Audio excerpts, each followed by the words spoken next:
యేసుక్రీస్తు నామమున మీ అందరికీ నా వందనాలు. ఇదన వాక్య నిమిత్తం అపోస్తుల కార్యములు 5వ అధ్యాయం 4వ వచనం చదువుకుందాం. అది నీ యొద్దనున్నప్పుడు నీదే కదా, అమ్మిన పిమ్మట అది నీ వశమై ఉండలేదా? ఎందుకు ఈ సంగతి నీ హృదయంలో ఉద్దేశించుకొనుచున్నావు? నీవు మనుషులతో కాదు దేవునితో అబద్ధమాడుతావని వానితో చెప్పాను. దేవునికి స్తోత్రం. హల్లెలూయా, హల్లెలూయా, హల్లెలూయా. క్రీస్తునందు ప్రియులైన సహోదరి సహోదరులారా, యేసుక్రీస్తు నామములో మీకు శుభాలు, వందనాలు, శుభాకాంక్షలు తెలియజేస్తున్నాను, అభినందనలు తెలియజేస్తున్నాను. అభినందనలు ఎందుకంటే మీరు మీ అమూల్యమైన సమయాన్ని ఈ కార్యక్రమం కోసం కేటాయించినందుకు. సాధారణంగా కొత్తవారు, పెద్ద పరిచయం లేని వాళ్ళు, పాపులర్ కాని వాళ్ళ సందేశాలను వినడానికి మన వాళ్ళు, మన క్రైస్తవ సమాజంలోని సభ్యులు ఇష్టపడరు. కానీ మీరు మాత్రం కొద్దిమంది మైనారిటీ, లేకపోతే రెమ్నెంట్ అయిన వాళ్ళు, శేషించిన వాళ్ళు, కృపను బట్టి మిగిలిన వారు, శేషించిన వారు మాత్రం ఈ ప్రోగ్రాంను చూడడానికి మీరు మీ అమూల్యమైన సమయం కేటాయించినందుకు నేను ప్రత్యేకంగా వందనాలు చెప్పాల్సిందే, అభినందనలు తెలపాల్సిందే. Thank you very much for sparing your precious time to watch this daily spiritual program called he must increase. ఆయన హెచ్చవలసి ఉన్నది. దేవుని స్తోత్రం. హల్లెలూయా. మీరందరూ క్షేమంగా ఉన్నారని నేను భావిస్తున్నాను. మేము క్షేమంగా లేము, మీరేమి చేయగలరు అని మీరు ఒకవేళ అడిగితే, అవును, అది కూడా నా ప్రశ్నకు మీరు సమాధానం వెంటనే లేకపోతే ప్రత్యక్షంగా చెప్పలేరు కనుక నేను అలా అడిగానని భావించక, మీరు క్షేమంగా ఉన్న మీ క్షేమ సమాచారం తెలుసుకోవాలి అనేది నా యొక్క ఉద్దేశం. నేను ఒక బోధకుడిని, నేను ఒక ప్రసంగికుడిని అని కాకుండా, తోటి మానవుడిగా, తోటి సోదరుడిగా, తోటి క్రైస్తవుడిగా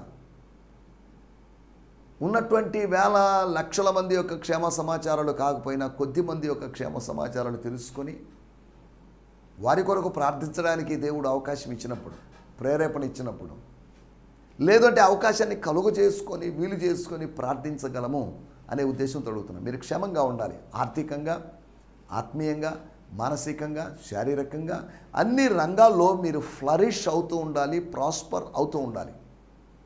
ప్రియుడా, నీవు నీ ఆత్మలో వర్ధిల్లుతున్న ప్రకారం, అనగా స్పిరిచువల్గా వర్ధిల్లుతున్న ప్రకారము స్పిరిచువల్గా వర్ధిల్లాలి. That is the basic step. అలాగే అన్ని విషయాల్లో నువ్వు వర్ధిల్లాలి. కొన్ని విషయాలు కాదు, అన్ని విషయాల్లో మనం వర్ధిల్లాలి.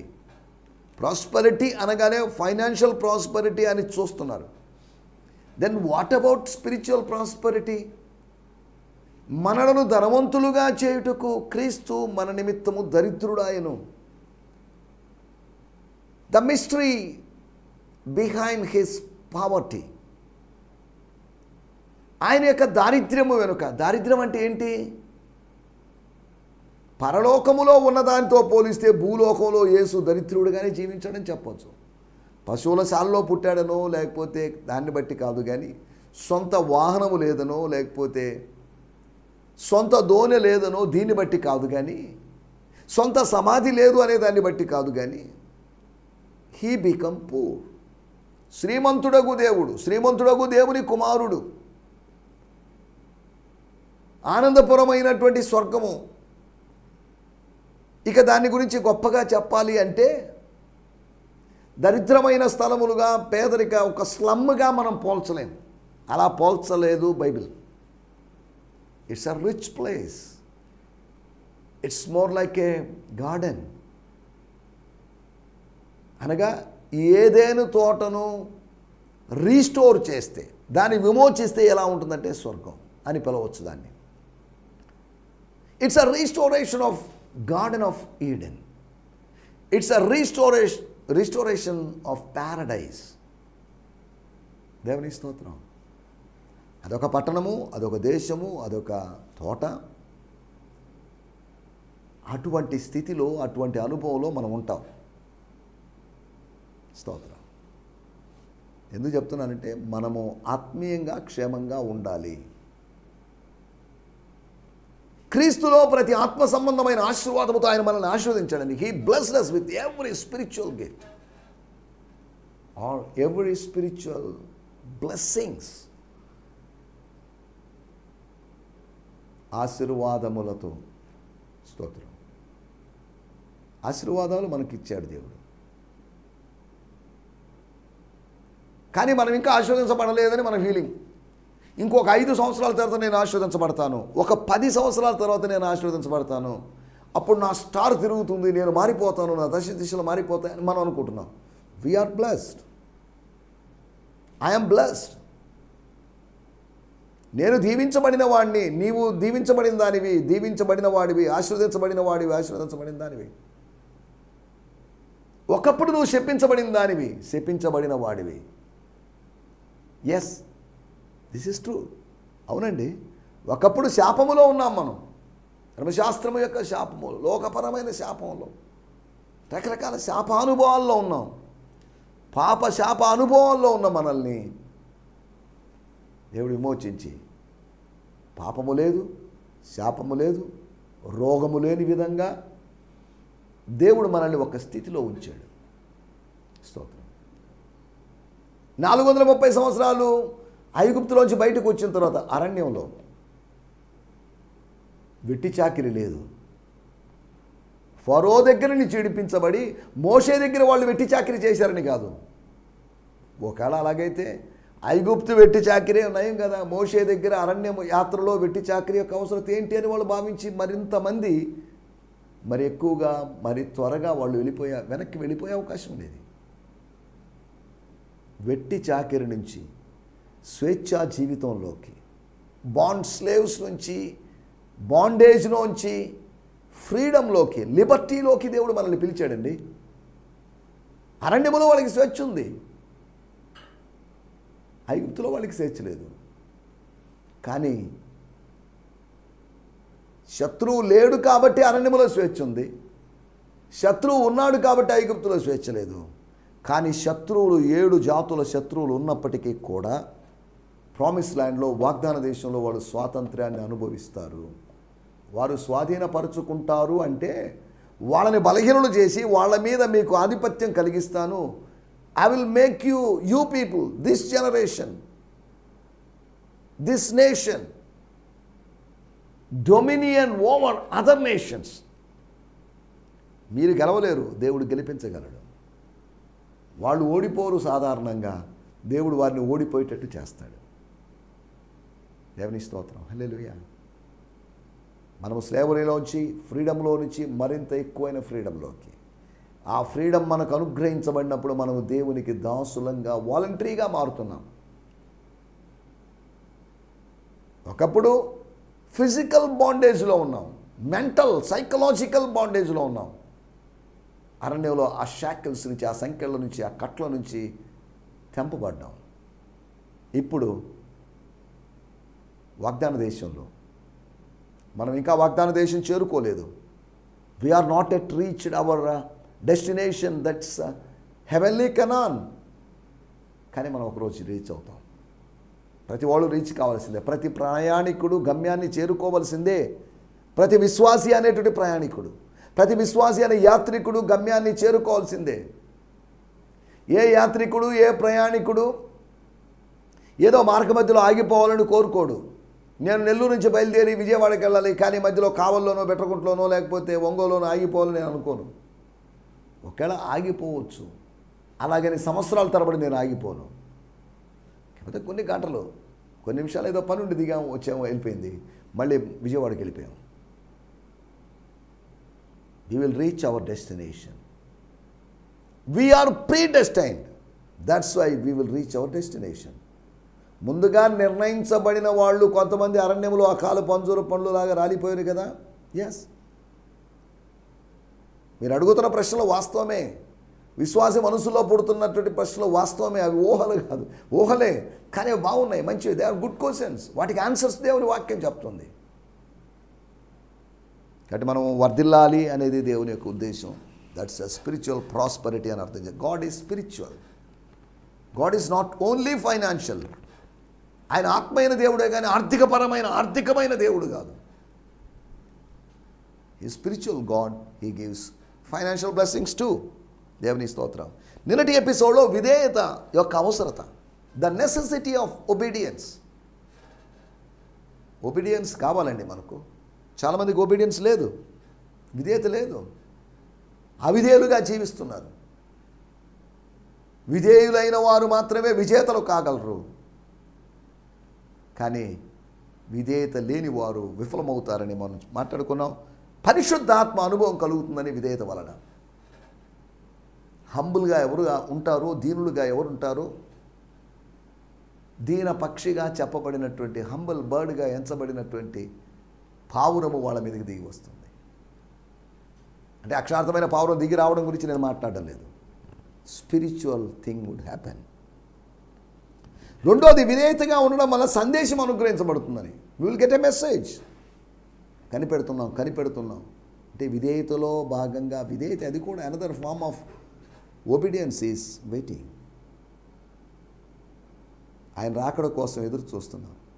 ఒక దివ్య సందేశం రావాలని ఎదురు చూస్తున్నాం. దాని ఫలితంగా సందేశం అనుగ్రహించబడింది. మూడోది, సేవ చేయడానికి సిద్ధపాటు కలిగింది. అవును, సిద్ధపాటు కలుగుతుంది మనకు. సిద్ధపరుస్తాడు దేవుడు మనల్ని. ఎలా? హౌ? వాళ్ళు చెప్పారు, అయ్యా మీరు ఎన్నైనా చెప్పండి, మీ రూల్స్ మీవి, మా రూల్స్ మావి. అందుకు పేతురును అపోస్తులను మనుషులకు కాదు, అంటే మీలాంటి మనుషులకు కాదు, అంటే మీకు కాదు, మీ గవర్నమెంట్కి కాదు, మీ రోమన్స్కి కాదు, మీ జూయిష్ లీడర్స్కి కాదు, దేవునికి మాత్రమే, దేవునికి కూడా అని కాదు, దేవునికే మేము అనగా మాలాంటి వాళ్ళు, అనగా అపోస్తులు, అనగా యేసుని వెంబడించేవాళ్ళు. యూదులు మీ రూల్స్ అండ్ రెగ్యులేషన్స్కి లోబడి ఉండగలరేమో, రోమీయులు మీ రూల్స్ అండ్ రెగ్యులేషన్స్కి లోబడి ఉండగలరేమో. Sorry, you can't get us for those things. మేము దొరకమండి ఆ విషయాల కోసం. You carry on. మీకు తెలిసిన విద్య మమ్మల్ని శిక్షించడమే కదా, శిక్షించండి. We're ready to be punished.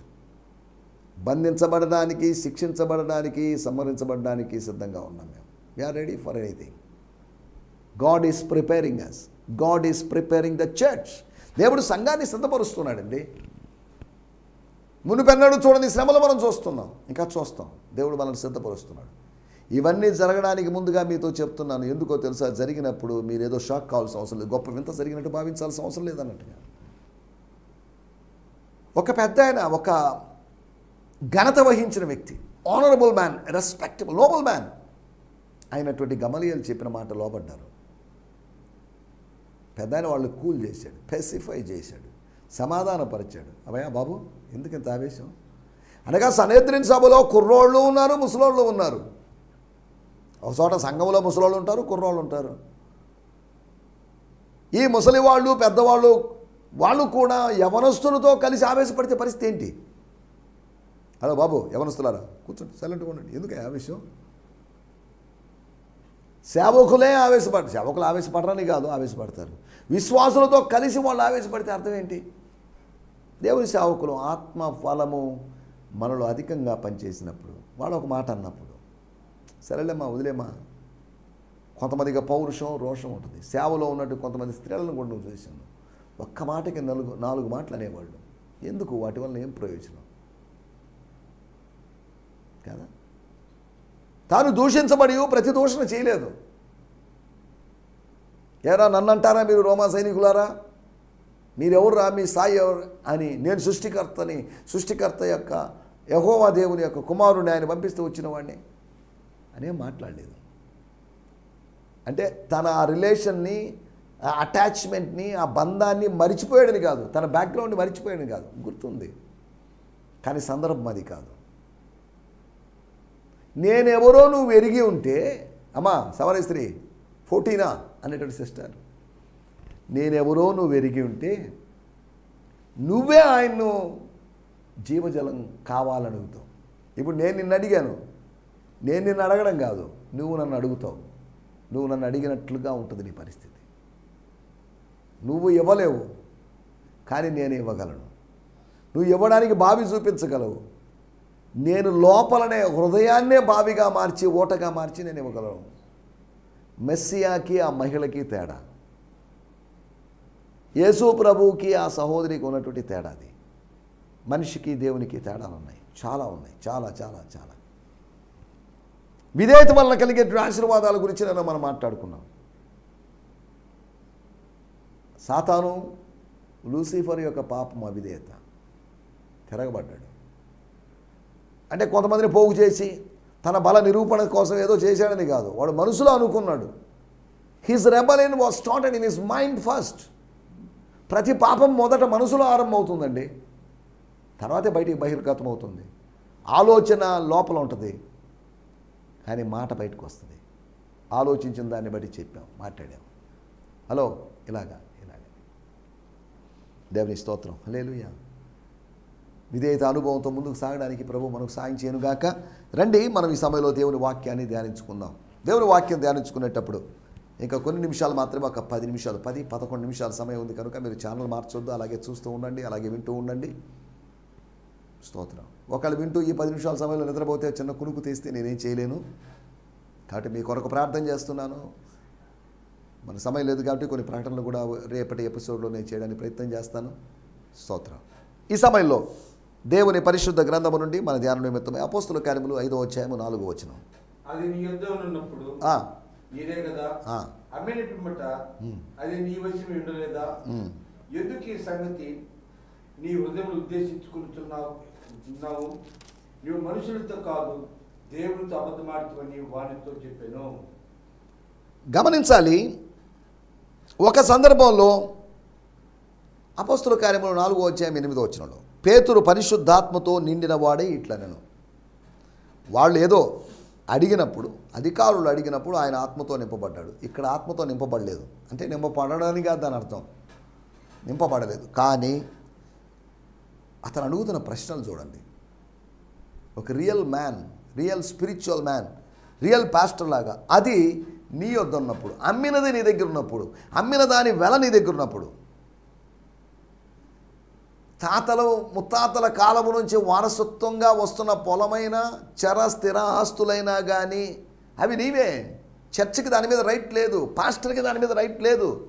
నీకు, నీ కుమారులకి, నీ మనవళ్ళకి, మనవరాళ్ళకి, నీ నెక్స్ట్ జనరేషన్ కుడుతుంది, మా మీద మాకు లేదు కదా. అది నీ యొద్ద ఉన్నప్పుడు నీదే, దట్స్ యోర్స్. దేవుడు నీకు ఇచ్చింది, నువ్వు అనుభవించడానికి ఇచ్చింది. నిశ్చయంగా నీ చేతుల కష్టార్జితం నువ్వు అనుభవిస్తావు. ఇంతకాలం అనుభవించావు, ఇక ముందు కూడా నువ్వు అనుభవించాలి. నువ్వు భౌతికమైన దాన్నే కాదు, ఆత్మీయమైన దాన్ని కూడా అనుభవిస్తావు. అమ్మిన పిమ్మట అమ్మాల్సిన పరిస్థితి వచ్చిందని నువ్వు అనుకున్నావు, అమ్మేద్దాము అనుకున్నావు. అందరూ ఇస్తున్నారు కాబట్టి నేను ఇస్తే బాగుంటుంది, లేకపోతే అందరితో కలిసి తినడం ఏంటి అనే ఫీలింగ్, గిల్టీ ఫీలింగ్లో ఉంది. నువ్వు ఇచ్చేసావు, అమ్మేసావు. ఎవరికి అమ్మావో ఏందో అనే తర్వాత విషయం. అమ్మిన పిమ్మట అది నీ వశమై ఉండలేదా? అమ్మినటువంటి అవతల వ్యక్తిని పిలుచుకొచ్చి నిజంగా అయితే అంతేకా అమ్మాడా అని అడగడం లేదు, అవసరం లేదు. ప్రూఫ్స్ అవసరం లేదు. పరిశుద్ధాత్ముడు బయలుపరుస్తున్నప్పుడు ఇక ప్రూఫ్స్ యొక్క అవసరం ఏముంది? నువ్వు ఎంతకు అమ్మలేదని నాకు తెలుసు, కొంత దాచుకొని కొంత తెచ్చి పెడుతున్నావు అని తెలుసు, కానీ అందరి ముందు మాత్రం అంతా ఇస్తున్నట్లుగా నువ్వు నటిస్తున్నావు. నువ్వు ఇలా చేయడం కరెక్ట్ కాదు. This is not true. ఈ సంగతి అది నీది, నీ వశమై ఉండలేదా? ఎందుకు ఈ సంగతి, ఈ చిన్న విషయాన్ని, ఈ చిన్న లాజిక్ని నీ హృదయంలో ఉద్దేశించుకొనుచున్నావు? నువ్వు మనుషులతో కాదు, నువ్వు అనుకుంటున్నావు నాతో అని అనుకుంటున్నావేమో. నువ్వు దేవుని సేవకులతో అబద్ధం చెప్తున్నావు అనుకుంటున్నావు. నో. స్తోత్రం, హల్లెలూయా. దేవునితో అబద్ధం ఆడుతూ అని వానితో చెప్పాను. మన టైటిల్ ఉద్దేశం, అక్కడ మాట చూడండి. 3వ క్వశ్చన్, ఎందుకు ఈ సంగతి నీ హృదయంలో ఉద్దేశించుకొనుచున్నావు? ఉద్దేశాలకు వేదిక, ఉద్దేశాల వేడుక జరిగే స్థలం హృదయం. హృదయం దేవుని ఆలయంగా ఉన్నప్పుడు దేవుని ఉద్దేశాలను గురించినటువంటి ప్రస్తావన అక్కడ ఉంటుంది. కానీ ఇక్కడ హృదయము సాతాను పరమైనప్పుడు, సాతాను ఆధీనమైనప్పుడు, సాతానుడు దాన్ని తీసుకున్నప్పుడు, చేతిలో తీసుకున్నప్పుడు, ఇప్పుడు ఇక వాడి వేదికగా మారింది, వాడి స్టేజ్గా మారింది. దాన్ని చదువుతున్నాను. అపోస్తుల కార్యములు 5వ అధ్యాయము 4వ వచనం, తర్వాత వాడుక భాషలో కూడా చదువుకుందాం. స్తోత్రం, హల్లెలూయా, స్తోత్రం. Before you sold it, wasn't it your self to sell or to keep? అది నీ దగ్గర ఉన్నప్పుడు నువ్వు అమ్ముకోవచ్చు, నీ దగ్గర ఉంచుకోవచ్చు, అది నీది కాబట్టి, దాని మీద సర్వ హక్కులు నీకు ఉన్నాయి కాబట్టి. తర్వాత రాయబడింది, and after you sold it, it was not the money entirely at your dispose. ఇక నీ ఇష్టం కదా, నువ్వు ఎంత డబ్బు ఇవ్వాలి అనేది నీ ఇష్టం. నువ్వు సంపాదించుకుంటున్నావు, దాంట్లో ఎంత దశంభాగం ఇవ్వాలి అనేది నీ ఇష్టం. ఎంత దశంభాగం అంటే మళ్ళీ సంపాదన మొత్తంలో దశం భాగం ఇవ్వాలి. కానీ ఈ దశం భాగాన్ని విభజించి వాళ్ళ కొద్దిగా వీళ్ళ కొద్దిగా ఇచ్చేవాళ్ళు ఉన్నారు. వాటి గురించి నేను మాట్లాడదలుచుకోలేదు. ఎవరో మాట్లాడితే ఇతను దశం భాగం గురించి ఇవ్వడం గురించి మొదట్లో చెప్పడం లేదు, ఇప్పుడు రాను చెప్తున్నాడు అని అనే అవకాశం ఉంది. కారణం ఏంటంటే ఇక్కడ సందర్భం వచ్చింది కాబట్టి డబ్బు పంచడం, డబ్బు ఇవ్వడం అనే ప్రస్తావన వచ్చింది కాబట్టి మాత్రమే మనం మాట్లాడుకుంటున్నాం. స్తోత్రం. How could you plot such a thing in your heart? ఇటువంటి విషయాన్ని నీ హృదయంలో నువ్వెందుకు ఆలోచిస్తున్నావు? Why did you plot? ఈ కుట్ర పన్నినట్టుగా ఈ ఉపాయం ఎందుకు పన్నావు? ఈ ఉపాయాన్ని ఎందుకు మనసులో కలిగి ఉన్నావు? You have not lied to the people, you have lied to God. స్తోత్రం. దేవునితో అబద్ధం చెప్పావు. నాతో అబద్ధం చెప్పినా పర్లేదు, మిగతా అపోస్తలులతో అబద్ధం చెప్పినా పర్లేదు, బ్రదర్ బర్నబాతో అబద్ధం చెప్పినా పర్లేదు. కానీ దేవునితో అబద్ధం చెప్పడం అంత మెచ్చదగిన విషయం కాదు. That idea, that lies are not entertained. Sorry Ananias brother, sorry అండి. ఇంతే, ఇది విన్న మాట, తర్వాత జరిగిన విషయం. వాడుక భాషలో మనం చదువుకుందాం. స్తోత్రం. అది అమ్మక ముందు కూడా నీదే కదా. అది అమ్మక ముందు కూడా నీదే. That's yours. అమ్మిన తర్వాత కూడా ఆ డబ్బు నీ ఆధీనంలో ఉంది కదా.